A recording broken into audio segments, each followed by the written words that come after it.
Hola, yo soy Kenia y os doy la bienvenida a este pequeño canal dedicado al cine, donde hoy hablaremos del origen de los monstruos clásicos.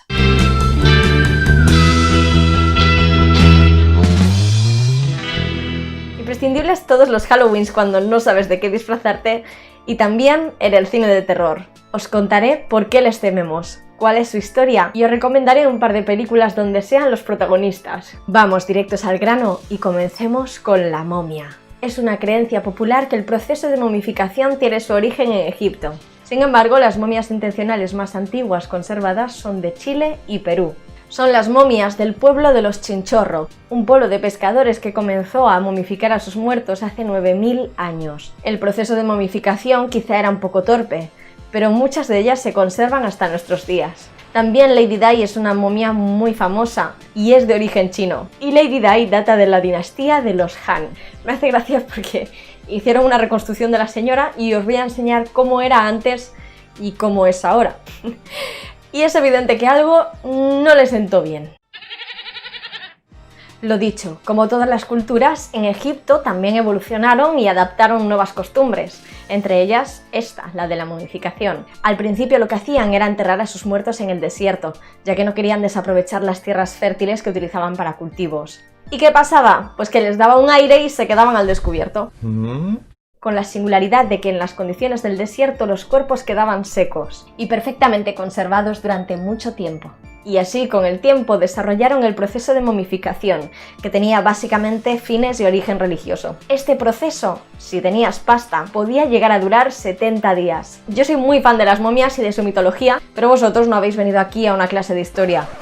¿Por qué nos dan miedo? Hay un par de periodos en la historia donde la momia estuvo muy de moda como villano. Antes del cine. La primera de esas ocasiones y cuando comenzó todo fue a raíz de una exposición que se hizo del antiguo Egipto en Londres en el año 1821, en un teatro muy cerquita de Piccadilly Circus. Allí exponían toda clase de elementos del antiguo Egipto, entre ellos momias. La escritora Jane Webb visitó la exposición y esta le sirvió de inspiración para escribir una novela titulada La momia, donde el ahora tan famoso personaje volvía de entre los muertos en busca de venganza. Y en 1869 la conocidísima escritora de Mujercitas, Louisa May Alcott, lanzó el libro Perdido en una pirámide, La maldición de la momia. Así que ¿dos autoras popularizaron las momias? Sí. Efectivamente. Pero hubo otro suceso que también dio un empujón a estas historias. El descubrimiento de la tumba de Tutankamón en los años 20. Al poco tiempo, Lord Carnarvon, el principal patrocinador de la expedición, fallecía en circunstancias extrañas, lo que añadió más realismo a la historia. Egipto y sus momias fueron muy maltratadas, por lo que es normal que se temiera una venganza. La historia del saqueo a las pirámides y a las tumbas egipcias es bestial. Dato rápido y curioso. Fue tan brutal el nivel de saqueo y expolio que se llevó a cabo en las tumbas que existían toda clase de mercados donde se vendían productos derivados de las propias momias. Incluso había un color llamado marrón momia, que estaba literalmente hecho con restos de momias humanas y gatunas pulverizadas. Y cuadros tan famosos como La libertad guiando al pueblo, de Eugène Delacroix, tienen este pigmento. La momia de 1932 fue la primera película que llevó a este personaje a la pantalla. La mítica estrella del cine Boris Karloff interpretó a Imhotep, la momia que vuelve de entre los muertos a perseguir a una mujer moderna que confunde con su amada. Tengo que admitir que a pesar de lo mucho que me gusta la historia de las momias, no me interesa demasiado este personaje en el cine, pero La momia de 1999 para mí es una muy buena opción de sábado por la tarde. Tiene ese toque de humor noventero, un poco del chascarrillo fácil, pero también escenas que dan mucho miedo. En general es una película de aventuras muy entretenida. Aunque siempre mola ver la versión original, la verdad es que La momia de Boris Karloff se hace lenta hoy en día. La pirámide de 2014 es una película que gustará a muchos y disgustará a muchos otros. Gregory Levasseur propone una película al estilo found footage, donde unos arqueólogos se meten en una pirámide que pinta mal desde el principio. A mí me pareció entretenida y me dio un buen rato. Pasemos a Frankenstein, un personaje 1000 veces versionado y cuyo origen no reside en algo real, sino en una novela de la gran Mary Shelley. En mayo de 1816, Mary viaja con su pareja, Percy Shelley, a Ginebra, con quien aún no estaba casada, y con su hermana Claire, que en aquel momento estaba embarazada del poeta Lord Byron, a visitar a este, ya que la pareja era muy amiga de él. Lord Byron llevó a su secretario y médico John William Pomodori y alquilaron Villa Diodati, donde tenían pensado pasar parte del verano. Pero las vacaciones se complicaron, ya que sucedió algo muy extraño, algo que de hecho hizo que ese año 1816 pasase a la historia como el año sin verano. Las cenizas de la erupción del monte Tambora en Sumbawa, Indonesia, eclipsaron gran parte de la luz solar, creando lo que se conoció como la pequeña edad de hielo, y les pilló justo en esas vacaciones. Ante un verano que se presentaba lluvioso y frío, este grupo de estudiosos y eruditos debatieron largo y tendido sobre filosofía, Darwin y la posibilidad de dar vida a algo que está muerto. Y también leyeron cuentos de fantasmas ante la hoguera. Un día, Lord Byron propuso que cada uno escribiera una historia de terror, como una especie de concurso, y un sueño inspiró a Mary Shelley a escribir su mítica novela, que originalmente se tituló Frankenstein o el moderno Prometeo, y ya sabemos quién ganó. La criatura, como llamaría Mary Shelley a este personaje, más tarde adoptaría el apellido de su creador, Victor Frankenstein. Mary Shelley, como la mayoría de los personajes famosos de épocas pasadas, tiene una historia personal bastante trágica, y muchos de estos sucesos marcaron su obra. La extraña muerte de su marido en un naufragio la marcó profundamente, y para sentirle cerca decidió guardar su corazón. Se dice que lo guardaba en un pedazo de seda donde había escrito un poema. Esa noche lluviosa de mayo, Mary hizo historia sin saberlo. Y años más tarde, en 1910, se llevó a cabo la primera versión audiovisual de la obra. Una versión que hoy en día, más que miedo, da risa. Pero hay que reconocerle que los efectos estaban muy currados y eran muy creativos para la época. En 1931, de nuevo, Boris Karloff interpreta a la criatura en la película Frankenstein, que es un clásico que hay que ver. Hay más versiones del monstruo, luego se inventaron una novia.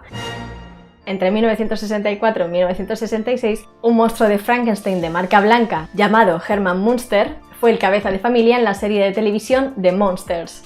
Y por fin, en 1974 y de la mano de Mel Brooks, se estrena Jovencito Frankenstein, la mejor versión. Esta película es divertida, macabra y un clásico que tenéis que ver si no habéis visto. Y por último, si os interesa una versión más friki, más bizarra y más extraña, The Rocky Horror Picture Show se apropia un poco de la base de la historia de Frankenstein y la lleva a una locura de películas sobre la libertad sexual y los aliens. Lo mejor de esta peli, la banda sonora.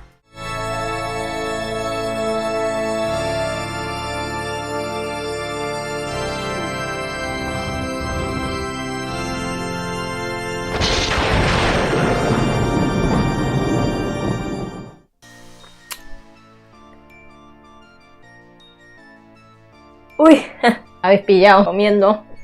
Es que me entra el hambre a horas raras. Ay, que me he hecho un Cristo. Espérate, voy a ir aquí. Tendrá que valer, ¿no? Más o menos. Bueno.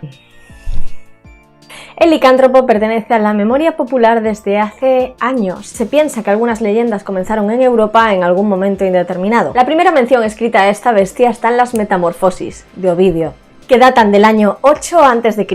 Y aquí leemos la historia de Licaón, rey de Arcadia y ferviente seguidor de Zeus, que cegado por su fe comenzó a realizar sacrificios humanos al dios, la mayoría de ellos mendigos y forasteros. Pero contrario a lo que él esperaba, Zeus se enfureció, ya que esto rompía una de las reglas básicas de los griegos, la hospitalidad. Así que Zeus se presentó vestido de forastero en su palacio. Licaón, por supuesto, lo intentó sacrificar, pero vio rasgos de divinidad en él y por el contrario lo invitó a cenar. Y lo invitó a cenar precisamente carne humana.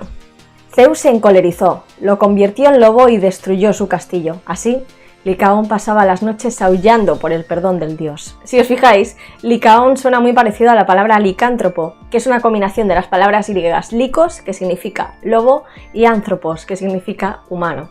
En el siglo I, Petronio escribió el Satiricón, y uno de los cuentos que se conserva de esta obra habla de un hombre que se convierte en bestia. Y a lo largo del siglo XIX, autores de ciencia ficción comenzaron a dotar al hombre lobo de las cualidades con las que lo conocemos hoy en día. En 1935 vemos la primera aparición en el cine de este personaje, en una película titulada El lobo humano. Pero no es hasta 1941 cuando el licántropo se convierte en ese villano que tanto nos gusta. Hay muchas películas interesantes sobre historias de licántropos. En 1981 se estrenó Aullidos, donde una periodista debía enfrentarse a estas bestias. Pero para mí, esa no es la mejor obra licántropa que se estrenó ese año, ya que un hombre lobo americano en Londres, con ese toque de comedia negra y un ritmo que a mi parecer funciona mejor, la supera.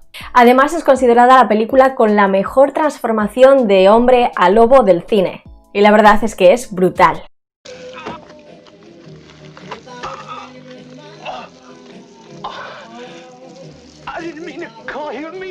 Lobo del 94 es una película que tiene a Jack Nicholson en el papel del bicho, y aunque Jack Nicholson nos encanta, no es su mejor película. Y quien me conozca un poco sabrá que una de mis favoritas es Miedo Azul, un film del 85 que tiene todos los ingredientes que la hacen la película adolescente perfecta, pero también tiene momentos memorables y una transformación que no está nada mal. Por mucho que me maquille, nunca se me quita la cara de muerta. A ver, ¿qué pone en el guión?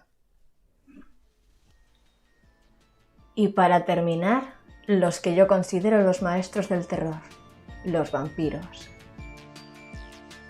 La historia del vampiro se remonta prácticamente tanto como la imaginación humana, ya que el vampiro es, en esencia, una representación del mal puro, y la sangre se relacionaba con la salud y el alma. Se cree que el mito se popularizó en Europa, después del siglo XVII, cuando enfermedades asolaron el territorio, y ante la falta de conocimiento y la necesidad de comprender tanta muerte a su alrededor, el pueblo comenzó a culpar a seres sobrenaturales que succionaban y envenenaban la sangre. Pero sin duda quien creó las normas de los vampiros y a los vampiros tal y como los conocemos fue Bram Stoker con su novela Drácula en el año 1897. El escritor irlandés se basó hasta el punto de adaptar su nombre en el príncipe de Valaquia. Entre 1456 y 1462, Vlad Tepes, o Vlad Dracul, que fue extremadamente cruel con sus enemigos. Este personaje era conocido por empalar a la gente que no le caía bien. El nombre de Drácul él lo sacó de su padre, que fue miembro de la Orden del Dragón, una agrupación militar católica de Hungría y Croacia que luchaba contra los enemigos de la Iglesia Católica. Y Bram Stoker adaptó el nombre y otras características de este señor para crear uno de los personajes más recurrentes y carismáticos del cine de terror. En 1922, Friedrich Wilhelm Murnau adapta libremente la novela de Drácula en un film que pronto se convertiría en película de culto, Nosferatu, pero que en su momento lo único que recibió fue una denuncia de la viuda de Bram Stoker. En 1931, Bela Lugosi encarna al elegante y engominado vampiro, y el resto es historia. Entrevista con el vampiro, Déjame entrar, Blade, Abierto hasta el amanecer. Los vampiros han sido explotados a base de bien, y nos encanta. Pero si queréis recomendaciones más personales, que también podéis ver cualquiera de las anteriores si os faltan, os traigo Noche de Miedo, peliculón ochentero de terror adolescente con un pedazo de banda sonora y un planteamiento que él solo da escalofríos. Y si tu vecino sabe que sabes que es un vampiro. Por supuesto, ved Drácula, de Bram Stoker, que intenta ser lo más fiel a la novela posible y es una grandísima película. Y Lo que hacemos en las sombras, una comedia negra con mi tipo favorito de sentido del humor. Un grupo de vampiros comparten piso y todos son unos personajazos. Poco más queda por decir. Y esto ha sido todo. Dale un like si te ha gustado y si no, dale un like por el hombre lobo león. Por favor, suscríbete, que a mí me das una alegría. Comparte con tus amigos más frikis. Por mi parte, espero que os haya gustado, entretenido y divertido. Pero sobre todo lo que espero es veros en el próximo vídeo. Chao. Alex, ¿me darías un besito? Si me darías un besito con estos dientes. Venga, rápidamente. No, estoy bien, Tielín. Porque en Transilvania